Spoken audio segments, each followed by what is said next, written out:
ഈ തോംസൺസ് മോഡൽ നമ്മൾ pumpkin model എന്ന് പറയാറുണ്ട്. പംകിൻ എന്ന് വെച്ചാൽ അറിയത്തില്ലയോ? അത് തന്നെ, എന്താണ്, മത്തങ്ങയോ എന്താണ്. അപ്പോൾ തോംസൺസ് മോഡൽ ഓഫ് ആറ്റം എന്ന് പറയുന്നത് പംകിൻസ് മോഡൽ എന്നാണ് അറിയപ്പെടുന്നത്. തോംസൺ അങ്ങനെ വലിയ കാര്യങ്ങളൊന്നും പറഞ്ഞില്ല ആറ്റത്തിനെ കുറിച്ച്. തോംസൺ പറഞ്ഞത് ആറ്റത്തിന് ഒരു സ്പെറിക്കൽ സിമെട്രി ആണെന്ന് പറഞ്ഞു, ഒരു സ്പെറിക്കൽ ഷേപ്പ് ആണെന്ന് പറഞ്ഞു. Just like A pumpkin. കണ്ടോ, ഇതേപോലെ ഒരു സ്പെറിക്കൽ ഷേപ്പാണ് ആറ്റത്തിനെന്ന് ആര് പറഞ്ഞു? തോംസൺ പറഞ്ഞു. എന്നിട്ട് പുള്ളി പറഞ്ഞത് ഇതിനകത്ത് പോസിറ്റീവ് ചാർജസും നെഗറ്റീവ് ചാർജസും അങ്ങ് ഡിസ്ട്രിബ്യൂട്ടഡ് ആണ്. Just like seeds in A pumpkin. ഒരു മത്തങ്ങ എടുത്താൽ അതിനകത്ത് എങ്ങനെയാണോ സീഡ്സ് വാരിയിട്ടിരിക്കുന്നത്, വിത്തുകൾ വാരിയിട്ടിരിക്കുന്നത്, അതുപോലെ തന്നെ എന്ത് ചെയ്യുന്നു, ഒരു ആറ്റത്തിനകത്ത് തോന്നും പോലെ പോസിറ്റീവ് ആൻഡ് നെഗറ്റീവ് ചാർജസ് ഇങ്ങനെ ഡിസ്ട്രിബ്യൂട്ടഡ് ആണെന്ന് ആര് പറഞ്ഞു? തോംസൺ പറഞ്ഞു. ഈ രീതിയിൽ.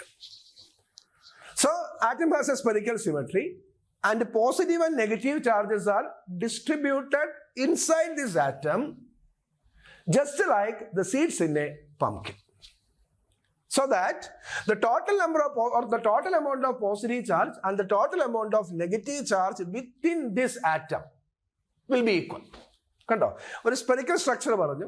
അതിനകത്ത് പോസിറ്റീവ് ചാർജസും നെഗറ്റീവ് ചാർജസും വെറുതെ വാരി അങ്ങ് ഡിസ്ട്രിബ്യൂട്ട് ചെയ്തിരിക്കുകയാണ്, ഒരു പംകിനകത്തുള്ള സീഡ്സിനെ പോലെ.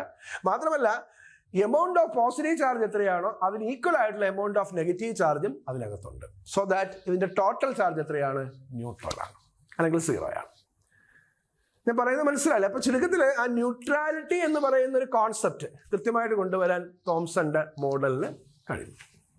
ക്ലിയർ ആണല്ലോ? അപ്പോൾ അതാണ് തോംസൺസ് ആറ്റം മോഡൽ എന്ന് പറയുന്നത്. പക്ഷെ വേറെ ഒരു കാര്യവും അവിടെ ശരിയായില്ല, അല്ലേ? ഇതിൽ നമുക്ക് തന്നെ അറിയാം, ഇത് ഒരു നല്ല രീതിയിലുള്ള ഒരു മോഡലല്ല. ജസ്റ്റ് പോസിറ്റീവ് നെഗറ്റീവ് അതിനകത്തുണ്ട്, ടോട്ടലി ആറ്റം ന്യൂട്രൽ ആണ് എന്നൊരു ഐഡിയ മാത്രമാണ് തോംസൺസ് മോഡൽ ഓഫ് ആറ്റത്തിൽ വന്നിട്ടുള്ളത്. അപ്പോൾ അല്ലാതെ ബാക്കി കാര്യങ്ങളൊന്നും, ആറ്റംസ് കാണിക്കുന്ന ബാക്കി പ്രോപ്പർട്ടീസ് ഒന്നും, നമുക്കറിയാം സ്പെക്ട്രൽ ബിഹേവിയർ ഒക്കെ ഉണ്ട്. അപ്പം അങ്ങനെയുള്ള കാര്യങ്ങളൊന്നും വ്യക്തമായിട്ട് എക്സ്പ്ലെയിൻ ചെയ്യാൻ, അല്ലേ, ആർക്ക് കഴിഞ്ഞില്ല? തോംസന് കഴിഞ്ഞില്ല. മാത്രമല്ല, ഇതൊരു എന്താ പറയുന്നത്, ചുമ്മാ ഒരു അഡ്ജസ്റ്റ്മെന്റ് ആറ്റം മോഡലായിട്ട് നമുക്ക് തോന്നും, അതിൻ്റെ ഒരു എക്സ്പ്ലനേഷനൊക്കെ കേൾക്കുമ്പോൾ തന്നെ. അപ്പോൾ അതിനെ എന്തായാലും പോസിറ്റീവായിട്ടൊന്നും നമുക്ക് കാണാനില്ല. അപ്പോൾ അതുകൊണ്ട് തന്നെ ഈ ആറ്റം മോഡൽ അങ്ങനെ വലുതായിട്ട് അക്സെപ്റ്റ് ചെയ്യപ്പെട്ടില്ല. ഓക്കെ, അപ്പോൾ അതേതായാലും അങ്ങ് പോട്ടെ. അപ്പോൾ തോംസൺസ് ആറ്റം മോഡൽ കൂടുതലൊന്നും എനിക്ക് പറയാനില്ല. പിന്നെ തോംസന് ശേഷവും പല സയന്റിസ്റ്റുകളും പല ആറ്റം മോഡൽസും സജസ്റ്റ് ചെയ്തെങ്കിലും എല്ലാം ഈ ഒരു ബേസിലായിരുന്നു. ഒന്നും തന്നെ ഒരു എക്സ്ട്രാ പോയിന്റ് നമുക്ക് തന്നില്ല ആറ്റത്തിനെ കുറിച്ച്. എന്നാൽ ആറ്റത്തിന്റെ സ്ട്രക്ചറിനെ കുറിച്ച് ആദ്യമായിട്ടൊരു ബെറ്റർ എക്സ്പ്ലനേഷൻ തരുന്നത് റദർഫോർഡാണ്. എല്ലാവർക്കും അറിയാം, റദർഫോർഡാണ് ന്യൂക്ലിയസ് എന്ന് പറയുന്ന ആ കോൺസെപ്റ്റ് ആദ്യമായിട്ട് ഇൻട്രൊഡ്യൂസ് ചെയ്യുന്നത്. നമുക്ക് എല്ലാവർക്കും അറിയാം, ആറ്റത്തിന്റെ സെൻട്രൽ കോർ എന്ന് പറയുന്നത് ന്യൂക്ലിയസ് ആണ്.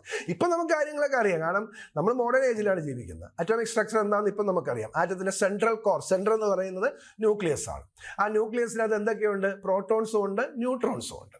ഈ കാര്യങ്ങൾ ഇപ്പൊ നമുക്കറിയാം, പക്ഷെ അക്കാലത്ത് ആർക്കും അറിയത്തില്ലായിരുന്നു. ന്യൂക്ലിയസ് എന്ന് പറയുന്ന ഒരു കോൺസെപ്റ്റിനെ കുറിച്ച് ആദ്യമായിട്ട് ഐഡിയ തരുന്നത് ഏത് സയന്റിസ്റ്റാണ്? റദർഫോർഡ് എന്ന് പറയുന്ന സയന്റിസ്റ്റാണ്. ആ ന്യൂക്ലിയസ് എന്നുള്ള ഐഡിയ കണ്ടുപിടിക്കുന്നതിന് റദർഫോർഡിനെ ഹെൽപ്പ് ചെയ്ത ഒരു വളരെ ഫേമസ് എക്സ്പെരിമെന്റ് ഉണ്ട്, എല്ലാവർക്കും അറിയാവുന്നതുപോലെ. അതാണ് Rutherford alpha ray scattering experiment എന്ന് പറയുന്നത്. നിങ്ങൾ പഠിച്ചിട്ടുണ്ട്, നിങ്ങൾക്ക് അറിയാം, കെമിസ്ട്രി നിങ്ങൾ പഠിക്കുന്നുണ്ട്. Rutherford's alpha ray scattering experiment, അതിന്റെ സഹായത്തോടു കൂടിയാണ് ന്യൂക്ലിയസിന്റെ പ്രസൻസ് ആദ്യമായിട്ട് ആര് മനസ്സിലാക്കുന്നത്? റദർഫോർഡ് മനസ്സിലാക്കുന്നത്.